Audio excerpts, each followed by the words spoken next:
Hello, and thank you for joining me on another episode of the Tech Exec podcast, where we triple your impact per engineer. As always, I'm your host, Aviv Ben-Yosef, advisor and consultant to tech execs worldwide, and the subject today is Vinegar Cellars. Before I get to that, let me just say a little programming note. I'm recording these in advance as I'm scheduled to be in Barcelona, and this should be coming out right as I'm hitting the streets of La Rambla. So I hope everything is working out fine and this came out on time, but if it's delayed or something, please bear with me. Now, what am I talking about when I'm talking about Vinegar Cellars?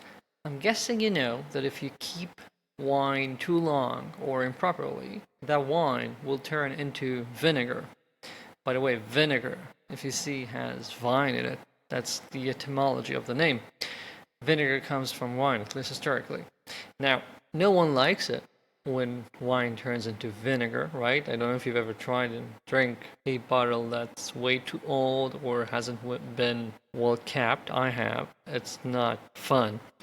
But a real reason why this is something that wine enthusiasts like myself are aware of is that, yeah, we say that things age like a good bottle of wine, but even then, everything has its limits. You cannot wait with something till the end of time. You cannot have a bottle of wine that's 100 years old and expect to be good. I know that there are a few wineries in Europe that say they have a few of those. I find that really hard to believe. But in general, even good Bordeaux bottles should be consumed around 30-40 years tops. Now, given this situation, I want you to also think about where you are waiting and just accumulating vinegar in your own vinegar cellar. What are things that you're just still waiting for and not acting on? I pop good bottles of wine whenever I have something that's worth of a nice celebration. I no longer wait for big lottery wins. I'm not just saving those bottles for whenever I have a round birthday. No, things get opened when I have something even nice to celebrate.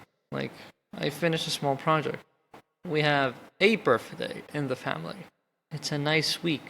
Whatever it is. Because we need to celebrate more. We need to use what we have more often.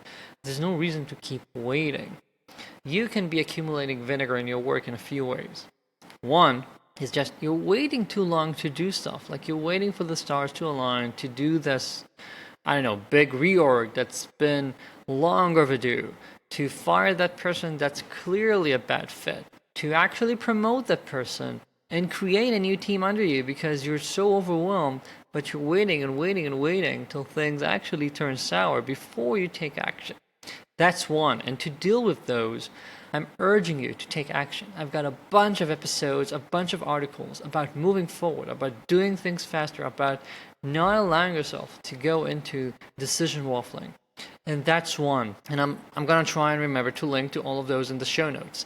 But putting that aside, you're waiting and things turn into vinegar. That's I forgot a good bottle in my wine cellar for too long.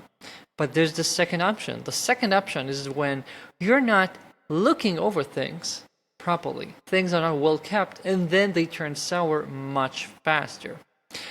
And you might be actively doing this with some of your people around you. So if you don't know how to celebrate wins with your team, if you don't know how to put in a good word, if you cannot provide feedback, negative feedback is a good start, but you also need to provide positive feedback to help people see that they're being seen, to help them get some mentoring, coaching, to help them grow, to help them see that what they do matters.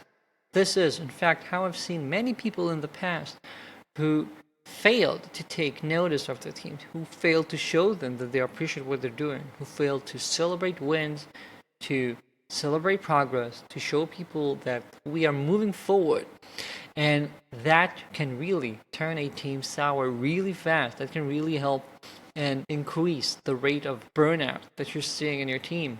And this is an incredible waste because this happens sometimes when things are going pretty good.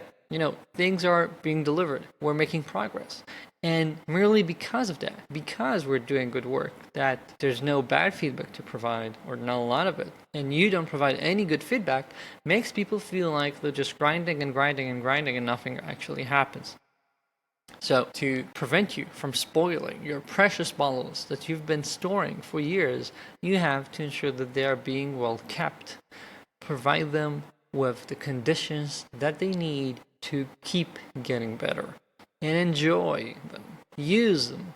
Don't wait till the perfect moment arrives. It's never going to happen. And when that perfect moment arrives, get another bottle. Life's too short to just keep storing all of those nice bottles you've got. Me, I'm in Barcelona and I'm gonna find myself a good Rioja right now.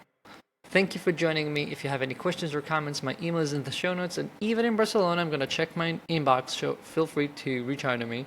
And if you haven't yet, do subscribe to my newsletter. It goes out every week with 3 exclusive insights I don't share anywhere else. The link is in the show notes. Thank you. Talk to you next week.